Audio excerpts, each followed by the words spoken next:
Hola, yo soy Carolina Santillán y esta es una serie de videos por parte de la Estrategia Crisis, Emergencias y Atención al Suicidio de la UNAM FES Iztacala. El día de hoy vamos a platicar sobre una intervención breve para familias que tienen un miembro o miembra que tuvo un intento suicida y es una intervención que tiene un enfoque cognitivo-conductual. El nombre de la intervención se llama SNAP y dejamos en la parte de abajo la referencia de cuándo fue publicado el artículo en donde se midió la efectividad de este tratamiento que se puso en práctica en Estados Unidos, del cual derivamos los formatos que van a ver a continuación. Y el manual también lo tenemos disponible por si alguien lo quiere revisar en texto completo en inglés para que nos manden un mensaje de inbox a la página de Facebook. Entonces, pareciera que el modelo de psicoterapia cognitivo-conductual se orienta casi siempre a lo individual, pero este es un documento muy hermoso en términos de cómo cuando trabajamos con adolescentes que han tenido un intento suicida, es ingenuo pensar que es suficiente trabajar solamente en terapia individual porque pues está documentado que la reacción que tiene la familia después de un intento, si esta es de enojo a diferencia de una reacción de preocupación, de involucramiento, tiene mucho que ver en el pronóstico del caso o el tiempo que va a pasar para que haya un segundo intento. Entonces, me gusta mucho porque es una manera de poder ver cómo las técnicas que tienen principalmente una base conductual son muy efectivas para los que somos más cognitivo-conductuales y solemos trabajar en lo individual, y que es hermoso ver cómo una familia puede aprender habilidades en equipo y involucrarse, poder apoyar y poder lograr que a partir de un intento suicida sea un antes y un después para la familia, para el sistema, en términos de que cada uno de los miembros puede reflexionar sobre de qué manera está afectando, haciendo más o menos probable, o funcionando como una barrera o como un facilitador de conductas más adaptativas. Entonces, un primer formato que incluye este manual pues es este termómetro, en donde cada semana es una intervención breve de 5 sesiones, en donde es importante ir monitoreando si ha habido un intento reciente a partir de que empiezan la psicoterapia y cómo han estado las emociones. Porque de alguna manera se sugiere que eh, él o la adolescente, su malestar emocional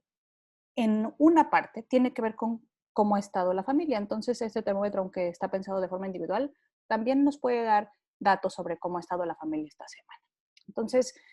aunque amerita dedicarle el tiempo necesario, trataré de hacer una revisión muy breve sobre cuál es el esquema de las sesiones, en donde se propone primero que hagamos reforzamiento positivo. Este concepto que Alan Kazdin es extraordinario para en este libro sobre entrenamiento a padres y sobre pues lo conductual ha demostrado que es altamente efectivo. También el doctor Héctor Ayala en los 80s publicó un manual editorial por Rúa en donde habla de un programa de reforzamiento recíproco para parejas junto con Lidia Barragán, en donde paso número 1, piso básico para trabajar con familias, es establecer un ambiente familiar positivo y crear la credibilidad del terapeuta. Entonces, empezamos vamos a ver poco a poco, con lo importante que es empezar a identificar cómo en las familias hay patrones de mucho refuerzo negativo, atención negativa, y hay poco reforzamiento positivo hacia los miembros. Y cómo el terapeuta o el psicoterapeuta tendría que generar un ambiente de confianza, explicar que a veces las familias son un sistema y el psicólogo o la psicóloga tendría que ser ese ingeniero que lo único que hace es balancear las fuerzas, en donde encuentra que hay algunas cuestiones que ya hemos visto en otros videos del CREAS, como triangulación, como alianzas, ¿no? Entonces tratar de ajustar algunas tuercas, balancear un poco a lo mejor las fuerzas, porque muchas de las veces el modelo familiar sistémico diría que una persona o de la familia que hiperfunciona es la que se enferma, y muchas de las veces esa es quien nos llega a la consulta. y que el sistema subfunciona. Entonces, cuando llega una familia que trae un adolescente con un intento suicida, pues hay que ajustar a ver quién de aquí está hiperfuncionando, quién está subfuncionando. La democracia generalmente funciona bastante bien y yo no estoy del lado ni de la alianza del equipo 1 con el equipo 2, sino que mi papel es desde la distancia y la objetividad que me sea posible intentar sugerirles el entrenamiento en algunas habilidades y algunos ajustes. Eso se hace en la primera sesión y vamos a ir viendo poco a poco que en la sesión 2 se intentan identificar cuáles son los problemas más urgentes de esta familia, teniendo en cuenta que solo nos vamos a reunir 5 veces.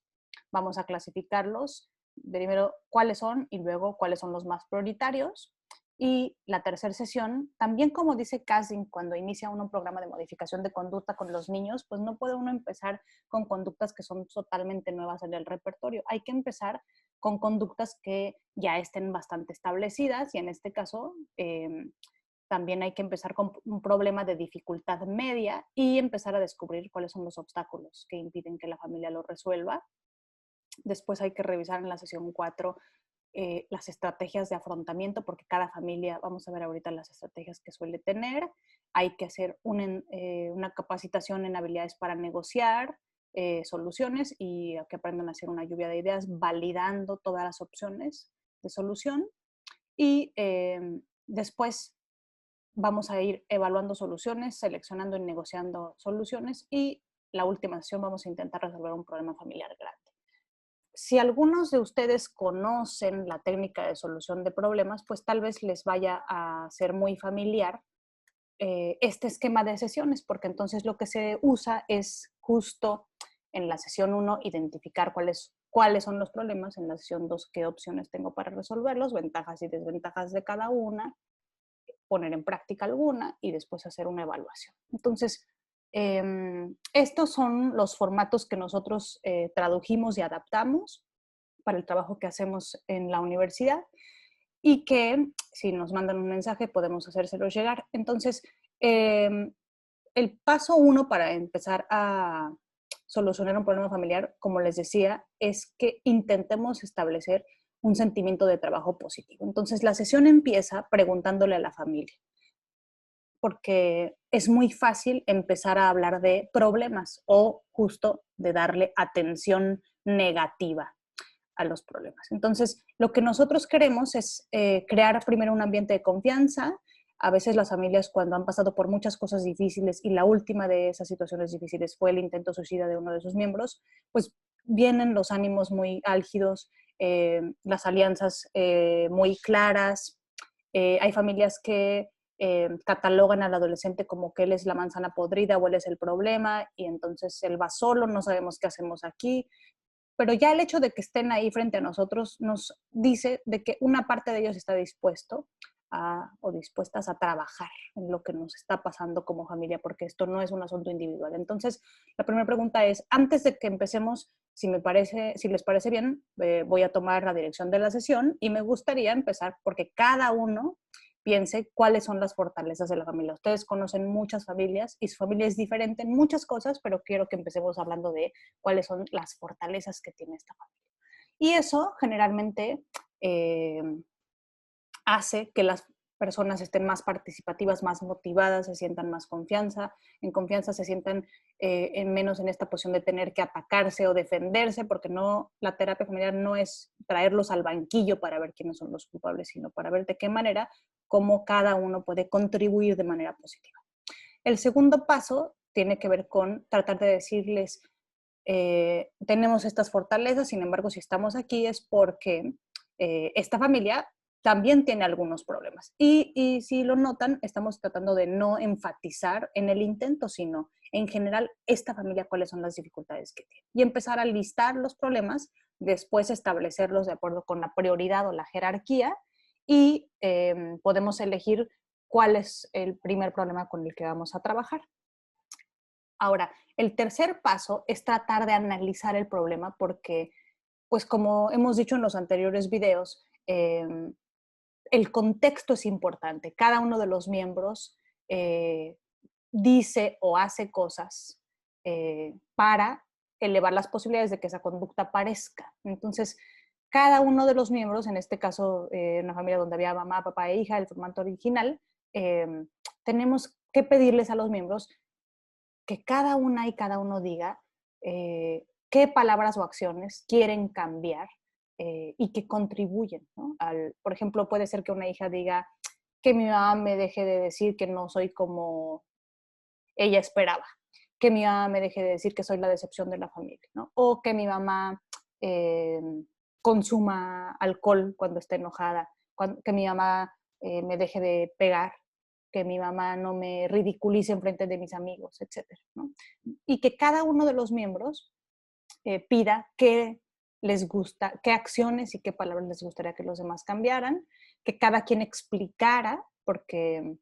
es muy diferente preguntar ¿qué hiciste, Juanita?, a preguntar ¿qué pasó? Y que cada quien explique desde su visión qué factores contribuyeron a que ocurriera el problema. Y vamos pasando a preguntar qué hace cada miembro de la familia para evitar el problema. Efectivamente hay familias que tienen un estilo de afrontamiento basado en evitación del conflicto. Hay familias que al contrario son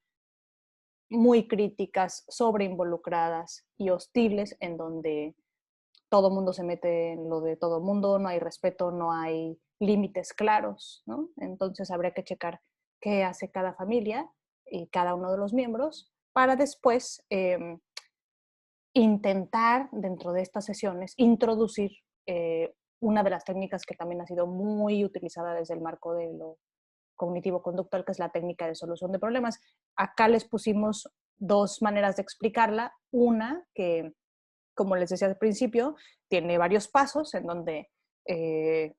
están aquí del lado izquierdo, en donde hay que ir analizando cómo va, pero quise en esta ocasión también introducir cómo a un niño o a una niña o familias de hijos pequeños se les puede también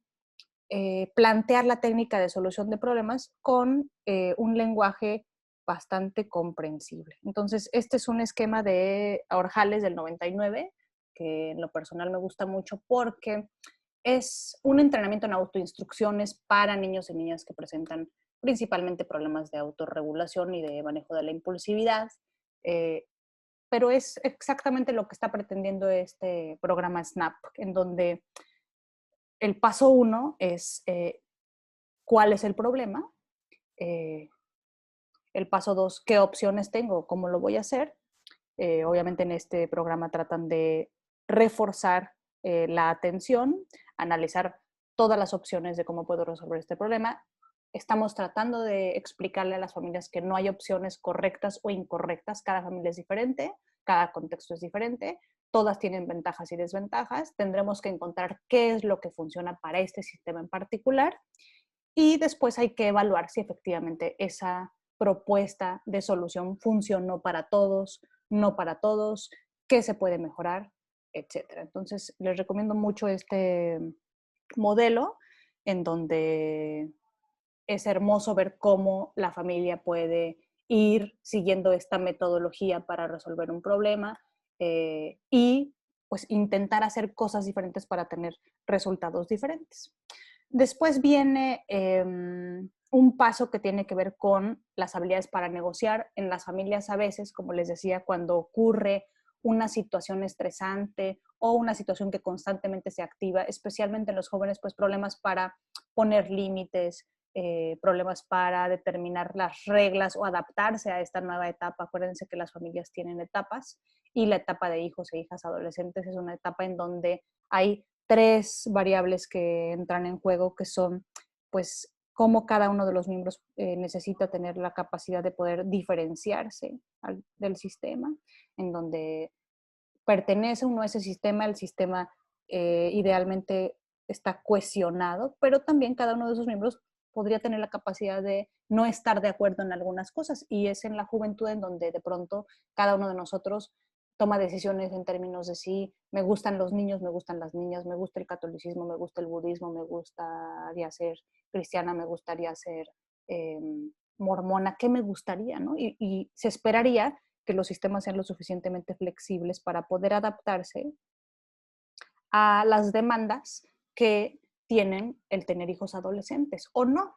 Porque hay familias que, aunque sean hijos adolescentes, aunque ya todos traigan un celular, aunque ya todos llegan un poco más tarde después de las fiestas, hay familias que se resisten y que no ceden. Entonces, pues son retos bien importantes para las familias en donde pues las habilidades de comunicación o de negociación son fundamentales para poder apoyar a las familias. Entonces, aquí viene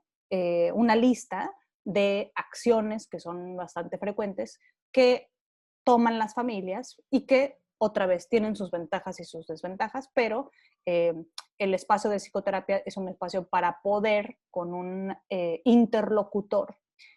imparcial, poder realmente hacer una evaluación objetiva de qué tanto está funcionando, eh, no hablar de los temas, intentar no comunicar los sentimientos, escapar siempre que hay un problema, etcétera, ¿no? Muchas gracias. Creo que no lo grabé. Ya la pueden prender.